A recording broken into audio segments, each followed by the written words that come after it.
ایک تو یہ ہے کہ آپ لوگوں سے معافی لے، معافی مانگے. ہمارے ہاں نا معافی کا مزاج قبول کریں، جب کوئی بندہ معافی طلب کرے تو معافی. ہمارے ہاں معافی مانگنے کا رواج میں آپ یقین کریں سرے سے ہے ہی نہیں، بلکہ الٹا لوگ چڑھائی کر جاتے ہیں، کہتے ہیں اوہو تم نے معافی مانگ لی ہے تو معاملہ ہی ختم ہو گیا.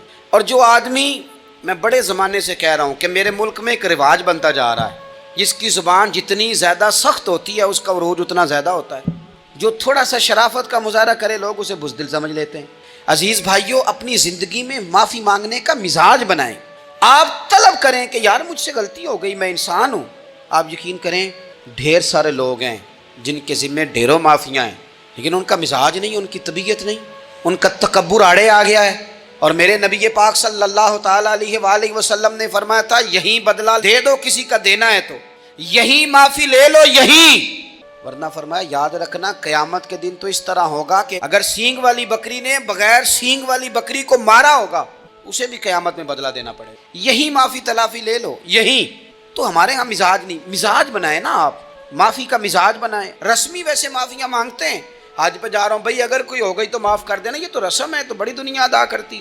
آپ کو پتہ ہے کہاں آپ کو معافی لینی ہے، تو جہاں جہاں اس طرح کے معاملات ہیں وہاں آپ کلیئر کریں. صحیح بخاری میں حدیث ہے حضرت ابو ذر غفاری سے، جب کسی نے کہا کہ آپ نے اسی طرح کے کپڑے خود پہنے ہیں جس طرح کہ آپ کے غلام نے پہنے، یہ کیا معاملہ ہے؟ تو فرمانے لگے، اعلانیہ خود بتانے لگے، فرمانے لگے مجھ سے ایک دفعہ غلطی ہو گئی تھی، میں نے ایک غلام کو جھڑک دیا تھا تو نبی پاک نے مجھے تنبیہ فرمائی، تو میں نے اس غلام سے معافی بھی مانگی، اور اس دن سے لے کر آج تک میں جس طرح کا خود لباس پہنتا ہوں اسی طرح کا اپنے غلام کو پہناتا ہوں. تو وہ خود بیان کر رہے ہیں، وہ لوگ اظہار کر رہے ہیں کہ ہم نے یہاں نبی پاک علیہ الصلوۃ والسلام کے تنبیہ کرنے پر ہم نے اپنے غلام سے، خادم سے یا کسی غلام سے معافی مانگی. تو معافی مانگنے سے بندے کا قد کبھی چھوٹا ہوتا ہے؟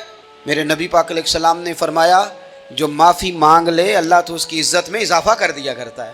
تو اس لیے ایک تو جہاں یہ معاملہ ہے وہاں، اور دوسری جو آیت میں نے تلاوت کی اس میں اللہ کہتا ہے کہ غصہ پی بھی جاؤ، معافی مانگو بھی اور معاف کر بھی دو. والکاظمین الغیظ والعافین عن الناس، فرمایا وہ لوگ جو غصہ پی جاتے ہیں اور لوگوں سے درگزر کرتے ہیں. واللہ یحب المحسنین، اللہ ان احسان کرنے والوں سے محبت فرماتا ہے، ان سے اللہ پیار کرتا ہے. تو رب فرماتا ہے جو غصہ پی جاتے ہیں والعافین عن الناس، اور لوگوں سے درگزر کرتے ہیں، ایک تو معافی مانگے اور دوسرا معاف کر بھی دیں. اگر دل میں کوئی بات ہو تو معاف، ہر روز لوگوں کو معاف کر کے سویا کریں. پہلے تو اس طرح کا کوئی کام ہی نہ کریں. ایک شخص نے جملہ کہا تھا، لکھا تھا، کمال لکھا تھا، اس نے کہا تھا کبھی ایسا کوئی کام نہ کرنا کہ کوئی تمہاری وجہ سے جا کے رب کے سامنے رونا شروع کر دے. ایسا کوئی کام نہ کرنا کہ کوئی بندہ تمہاری شکایتیں اللہ رسول کو لگائے. اس طرح کا کبھی کام نہ کرنا کہ وہ تڑپ اٹھے اور کہے اب تمہارا شکوہ میں نے وہیں کرنا ہے. کچھ لوگوں کی شکایتیں کرنی پڑتی ہیں، اللہ رسول کی بارگاہ میں بھی، اپنے مشائخ کی بارگاہ میں کر دیتے ہیں. بعض اوقات انسان وہ بے بسی کے عالم میں کرے یا بہت زیادہ تکلیف اسے سہنی پڑے تو تب کرے، ہو جاتا ہے. تو ایک تو ایسا کریں نا، اور کوشش کریں لوگوں کو معاف کر دیں، اپنے دل سے چیزیں نکال دیں. دو لوگ بیٹھے تھے نا حرم مکہ میں، ایک صاحب کہہ رہے تھے کہ میرے اوپر وہ بدر میں جو قتل ہو گئے کفار، ان کا ذکر چل رہا تھا، تو دونوں گفتگو کر رہے تھے بدر میں ہمارے اتنے لوگ مسلمانوں نے مار دیے. تو ایک ان میں کہنے لگے کہ اگر میرے اوپر قرض نہ ہوتا اور میرے چھوٹے چھوٹے بچے نہ ہوتے تو میں تو تلوار لے کے جاتا اور مدینہ شریف جا کے معاذ اللہ بدلہ لے آتا. دوسرا کہنے لگا میں دیتا ہوں نا تیرے بچوں کا خرچہ بھی اور میں تیرا قرضہ بھی اتارتا ہوں، تو جا. اس نے کہا پکی بات ہے؟ کہا ہاں، قرضہ بھی میں اتار دوں گا، تیرے بچوں کا خرچ بھی اٹھاؤں گا، تو جا. اس نے خنجر تیار کیا، تلوار تیار کی، گھوڑے پہ بیٹھا، گلے میں وہ تلوار اس نے اپنے ڈالی اور مدینہ شریف آ گیا. اتفاق کی بات یہ کہ ملاقات حضرت عمر سے ہوئی. جناب عمر کہنے لگے مجھے تیری نیت ٹھیک نہیں لگتی. پکڑا کدھر آئے ہو؟ کہنے لگا میں تو بدر کے قیدیوں کے بارے میں بات کرنے آیا. فرمایا تلوار لے کے چل تجھے حضور کے پاس لے کے جاتا ہوں. نبی کریم کی بارگاہ میں لے گئے تو حضور فرمانے لگے کیسے آئے ہو، کیسے آنا ہوا؟ کہنے لگے جی میں تو بدر کے جو قیدی آپ کے پاس ہیں ان کی بات کرنے آیا تھا. تو حضور فرمانے لگے چل پھر باقی کی میں سناؤں. خیال آیا مسلمان نیک و بد پہچان جاتے ہیں، محمد آدمی کے دل کی باتیں جان جاتے ہیں صلی اللہ تعالی علیہ وسلم. فرمایا میں سناؤں؟ حضور کیا؟ فرمایا تم اور فلاں بن فلاں وہاں بیٹھے ہوئے تھے نا حرم مکہ میں فلاں پہاڑ کے ساتھ ٹیک لگا کے، اور تم نے یہ کہا تھا نا کہ قرضہ نہ ہوتا، بچے چھوٹے نہ ہوتے تو بدر کے مقتولین کا میں بدلہ لیتا. یہ سارا کچھ طے کر کے پھر آئے ہو تلوار لے کے، اور یہاں کہتے ہو میں قیدیوں کے بارے میں بات کرنے آیا تھا۔ اس کے تو پسینے چھوٹ گئے، وہ تو بے حال ہو گیا۔ اس نے کہا اس کا تو سوائے اس کے اور میرے کسی کو نہیں پتا، اور اگر آپ کو پتا چل گیا ہے تو پھر آپ اللہ کے سچے رسول ہیں۔ تو حضور اگر آپ کو پتا چل گیا ہے کہ میں قتل کرنے کے ارادے سے آیا ہوں، میں معاذ اللہ بدلہ لینے آیا ہوں، اللہ کرے آپ کو سمجھ آئے میری بات کی۔ یعنی ایک تو یہ ہے کہ بندہ وہ پکڑا گیا ہے، اور ایک یہ کہ کسی کو پتا چل گیا ہے کہ یہ اس کام آیا ہے۔ پھر لوگ جب معافی دیتے ہیں تو بڑی کہانیاں سنا کے دیتے ہیں، ایسے نہیں دیتے۔ حضور اب آپ کو پتا چل گیا ہے تو کیا کریں گے؟ تو حضور فرمانے لگے تو بتا نا تیرے ساتھ کیا کریں۔ اس نے کہا کہ میں نے سنا ہے آپ معاف بڑا کر دیتے ہیں۔ یعنی یہ گھر سے کو پیار کرنے نہیں آیا، پھولوں کا گلدستہ لے کے نہیں آیا، تلوار لے کے آیا، لیکن یہ میرے محبوب کا حوصلہ ہے، اور آیا بھی عین مسلمانوں کے بیچ ہے، جو چاہیں اس کے ساتھ کر سکتے ہیں۔ اس نے کہا معاف کر دیں، تو حضور نے فرمایا جا میں نے معاف کیا۔ حضور نے معاف کیا۔ وہ کہتا ہے حضور معاف کر رہے تھے اور رب میرے دل میں ایمان کو تازگی عطا فرما رہا تھا۔ حضور نے معاف کیا اور میں نے کلمہ پڑھنا شروع کیا۔ ہم معافی نہیں دیتے، کبھی کبھی صلح تو کر لیتے ہیں، صلح ہو جاتی ہے، پنچایت میں صلح ہو گئی، پھر لڑائی ہوئی، پھر بات شروع سے شروع ہو گئی، کیونکہ ہم نے معافی، پھر وہ بات شروع ہو گئی 1955 سے، تو وہ بھی آکھیا سی، تو اے بھی کیتا سی، وہ بننے والی گل یاد ہی، او بس کر یار، کچھ بھولیں بھی تو۔ بچے پتہ کیوں خوش رہتے ہیں؟ آپ کو پتہ ہے بچے کیوں خوش رہتے ہیں؟ بچوں کو بات بھول جاتی ہے، اس لیے بچے، اماں نے ادھر 2 تھپڑ مارے 3-4 منٹ پہلے، اور اگلے 5 منٹ میں اماں نے پھر ماتھے کا بوسہ لیا تو بھول گئی بات۔ اللہ کرے کوئی تھوڑے تھوڑے بچے بھی بن جائیں۔ یہ جو بہتے سیانے ہیں نا، ان کا بھی اللہ ہی حافظ ہے، عقل زیادہ آ گئی ہے نا۔ اس لیے اقبال جیسے لوگوں نے کہا تھا خیرت کی گتھیاں سلجھا چکا ہوں، یا رب مجھے صاحب جنوں کر دے، صاحب جنوں کر دے، صاحب اللہ کوئی تھوڑا سا مجھے مجنون بھی بنا۔ یہ زیادہ عقل تو کسی کام کی رہی نہیں، پاگل کر دی، پاگل کر دی۔ بہت سارے لوگ ایسے ہیں زیادہ سمجھدار ہوتے ہیں، لہذا معافی دینے کو تیار ہے، معافی دیں۔ جب کوئی معافی کا مطالبہ کرے تو اسے معافی، سب سے مشکل کام ہوتا ہے لمبی لسٹ والے دشمن کو معاف کرنا۔ لسٹ جس کی لمبی ہو نا غلطیوں کی، ایک آدھ غلطی تو معافی ہو جاتی ہے۔ کچھ لوگوں کی لسٹ بھی بڑے، کچھ عادی مجرم بھی ہوتے ہیں، لسٹ لمبی ہوتی ہے، ان کو معافی دینا بھی تھوڑا سا مشکل ہوتا ہے۔ لیکن کمال بھی یہ ہے کہ جس کی لسٹ لمبی ہو اسے یک جنبش قلم بندہ معاف کر دے، کو چھٹی ہو گئی جا تجھے معاف کیا۔ اور یہ ہمیں کیوں کرنا چاہیے کہ میرا رب بھی ایسے کرتا ہے، میرا رب بھی ایسے، وہ گنواتا تو نہیں نا، یہ بھی کیا، یہ بھی کیا، یہ بھی کیا۔ حضور فرماتے ہیں، ذرا سننا حدیث، حضور فرماتے ہیں کچھ لوگوں پہ اللہ کرم کی چادر ڈال کے نا قیامت والے دن، یہاں بھی اس نے پردہ رکھا تھا تو وہاں بھی کرم کی چادر ان پہ ڈلے گی، تو اللہ فرمائے گا یہ گناہ کیے تو چھوٹے چھوٹے گناہ اس کے گنوائے جائیں گے، یہ اب وہ ڈرے گا، چونکہ پتہ تے سارا ہے نا سردار نو کیتیاں دا، اب وہ ڈرے گا، چھوٹے چھوٹے گناہ اس کے گنو، تو اس کا خیال ہے بڑے بڑے بھی نہ سامنے آ جائیں، چھوٹی چھوٹی غلطیاں اس کی گنوائی جا رہی ہیں، تو ڈر رہا ہے، کانپ رہا ہے۔ قربان جائیں نبی پاک کے لفظوں پہ۔ کچھ گلاں اجیاں نے قرآن پاک اجیاں نے، یہ نا میری دادی کہا کرتی تھی، میری اماں کہا کرتی تھی، اے کچھ کام اجائے نے، کچھ گلاں اجیاں نے کہ اتنے دل کردہ ہے صفحہ بند ہو جانا ہے تو معافی ہو جانی، یعنی ختم ہے یہ بات، اس سے آگے کسی نے سوال پوچھنا ہی نہیں۔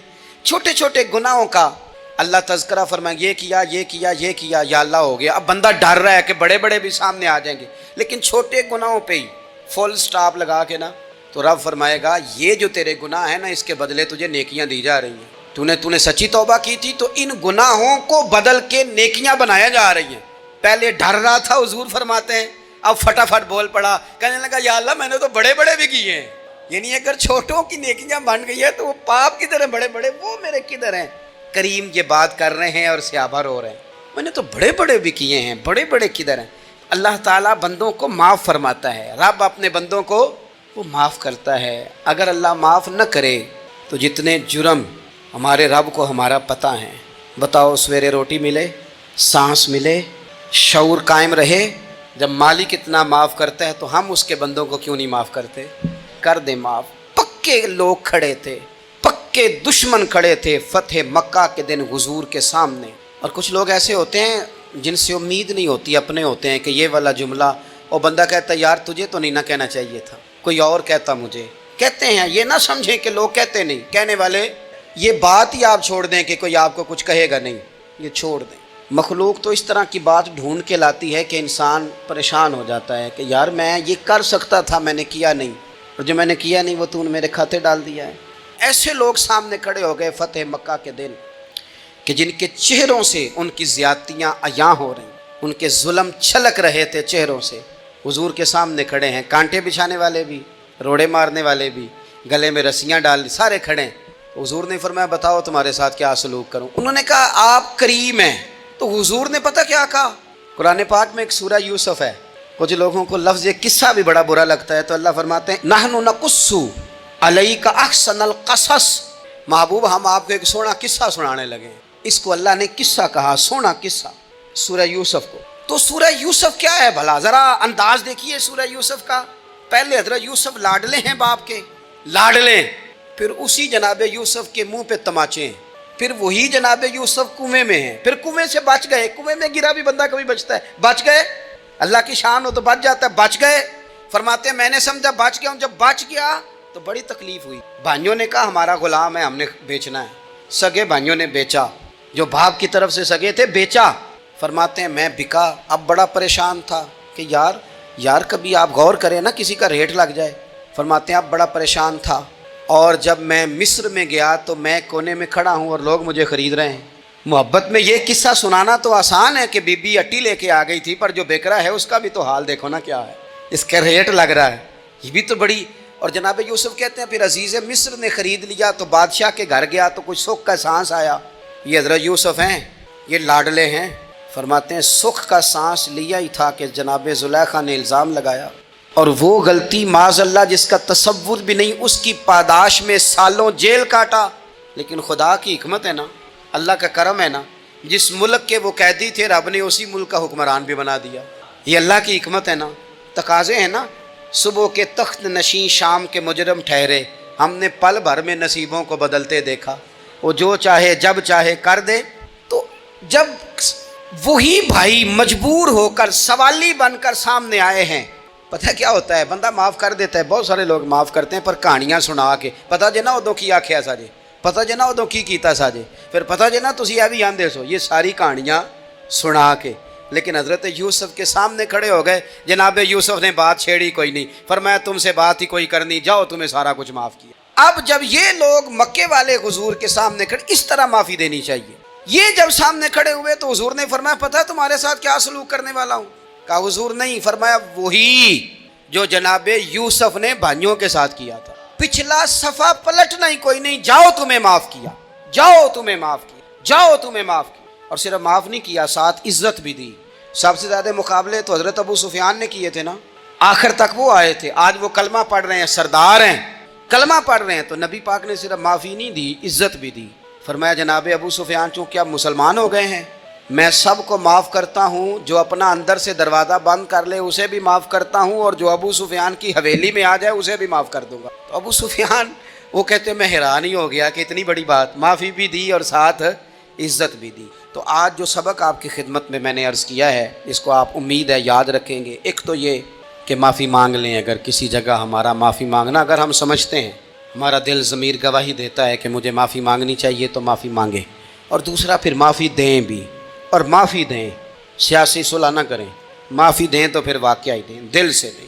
اور آخری بات یہ کہ جس طرح ہم نے لوگوں سے معافی لینی ہے اور معافی دینی ہے، اسی طرح جہاں ہم سے شرعی قباحتیں ہوئی ہیں، اخلاقی کمزوریاں ہوئی ہیں، ایک بات تو اچھی طرح سمجھ لیں کہ نفل پڑھنے سے حقوق العباد نہیں معاف ہوتے، وہ بندے سے معافی مانگنے سے ہی ہوتے۔ ساری رات کو بندہ تسبیح پڑھے اور کہے کہ میں نے اماں کی نافرمانی کیا تو معافی ہو جائے گی، نہیں، وہ اماں ہی معاف کرے گی تو معافی ہو، وہ ابا ہی معاف کرے گا تو پھر ہی معافی ہوگی۔ تو جو جہاں شریعت کی مخالفت کی ہے وہاں بھی معافی مانگیں، اللہ کے حضور گڑ گڑائیں، توبہ کریں، اور توبہ بدل جانے والی کریں، تبدیل ہو جانے والی توبہ کریں، معافی مانگ بھی لیں، معافی دے بھی دیں۔ اور آپ سے یہ بھی گزارش کروں گا کہ جہاں اللہ رسول کی ہم سے نافرمانی ہوئی ہے وہاں تنہائی میں 2 نفل پڑھ کے، تنہائی میں اللہ تعالیٰ سے بھی معافی کے خواستگار ہوں۔ یاد رکھیں جب اس کی خفیہ تدبیر آ گئی تو پھر معافی کا وقت ہو سکتا ہے خدا نہ کرے ہمیں نہ مل سکے، تو اب وقت ہے، خوب استغفار کریں، خوب معافی مانگیں۔ اللہ تعالیٰ آپ کو اور مجھے عمل کی توفیق عطا فرمائے۔